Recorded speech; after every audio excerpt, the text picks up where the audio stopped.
Теперь официально в этом месяце нелегитимные действительно встретятся с Путиным. Об этом заявил министр иностранных дел Беларуси Владимир Макей, не забыв упомянуть, что главная повестка Лукашенко – не клянчить деньги, а реализовывать совместные проекты. В качестве таковых, судя по всему, подразумевается БелАЭС, построенная на российские деньги, от которых еще остался солидный куш в размере $3 миллиардов.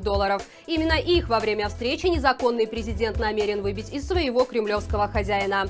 Однако, по словам Макея, еще одной повесткой мероприятия должна стать углубленная интеграция двух стран. Министр уверен, что события, происходящие в Беларуси, должны подтолкнуть нас к более тесным взаимоотношениям с восточным соседом. Очевидно, речь идет о протестах в Беларуси, пик которых прогнозируется на весну текущего года. Складывается впечатление, что нелегитимному уже остро не хватает своих силовиков, и под прикрытием старой песни об интеграции он намерен просить подмоги у Росгвардии.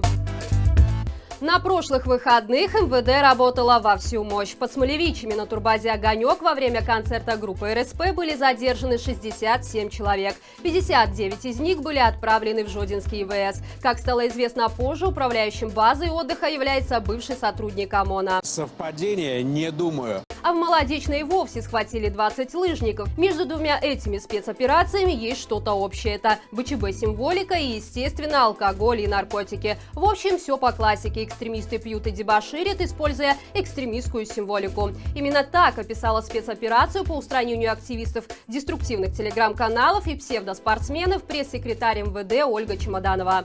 Судя по происходящему, в Беларуси уже просто не осталось безопасных мест и способов для выражения своих взглядов. Людей задерживают на концертах, во время занятия спортом и даже на балконах собственного жилища за якобы проведение несанкционированных мероприятий. Что ж, да здравствует 37-й год.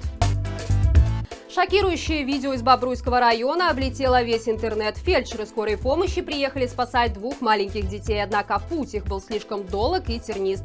Медикам в буквальном смысле пришлось ползком добираться к дому пациентов, а все потому, что коммунальщики не чистят снег. Подобный инцидент произошел и в Гомеле. Машина скорой помощи не смогла проехать по сугробам, и бригаде пришлось добираться к пациенту пешком. От количества выпавшего снега страдает и общественный транспорт, который пассажирам приходится толкать собственноручно. И если в городах еще и создается какая-то имитация снегоуборочной деятельности, то в деревнях вот уже вторую неделю люди тонут в сугробах. Вот так вот в 21 веке живет прекрасно наша деревня.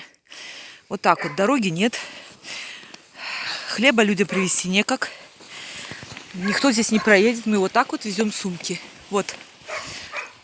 Но, судя по последним речам нелегитимного, ждать помощи не от кого. Он призвал коммунальные службы заставить людей самостоятельно чистить выделенную им территорию. Мол, ситуация чрезвычайная, и коммунальщики не справляются. И пока люди самостоятельно толкают автобусы, очищают дворы и дороги от снега собственными силами, сотрудники МЧС заняты более важными вещами, а именно ликвидацией БЧБ-символики. Террорист на террористе террористом погоняет. Именно так нелегитимный режим решил расправляться с неугодными с помощью особо тяжкой статьи Уголовного кодекса. Сегодня список так называемых белорусских террористов, размещенный на сайте КГБ, пополнился еще 17 людьми, среди которых 5 женщин. Все они относятся к группам ранее задержанных Николая Автуховича и Игоря Оленевича. Их обвиняют в поджоге дома сотрудника милиции в Волковыске и автомобиля силовика в Гродно. Очевидно, что банальная порча имущества выросла в обвинение в террористических атаках только из-за личностей пострадавших. После того, как Лукашенко дал силовикам полный карт-бланш на беззаконие, они более ни в чем себе не отказывают и продолжают шить расстрельные дела.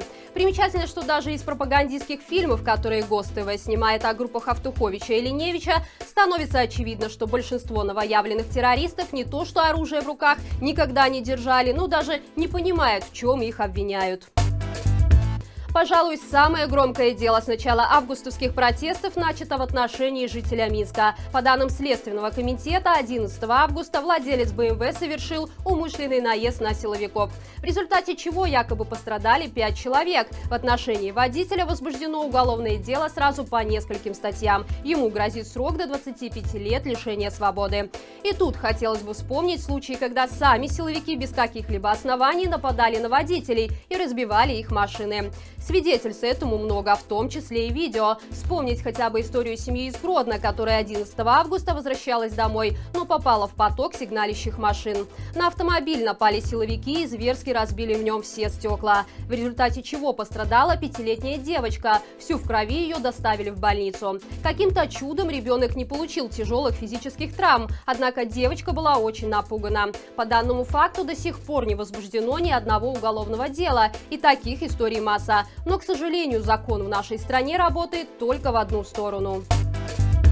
Польша в ближайшее время начнет выдачу экспресс-виз. Первой страной, жители которой смогут воспользоваться новой процедурой, станет Беларусь. Данные новшества касаются как туристических, так и рабочих виз. Сделать их можно будет проще и быстрее. Для этого в Министерстве иностранных дел будет создан специальный отдел, должностные лица которого будут иметь те же инструменты для принятия решения, что и консулы.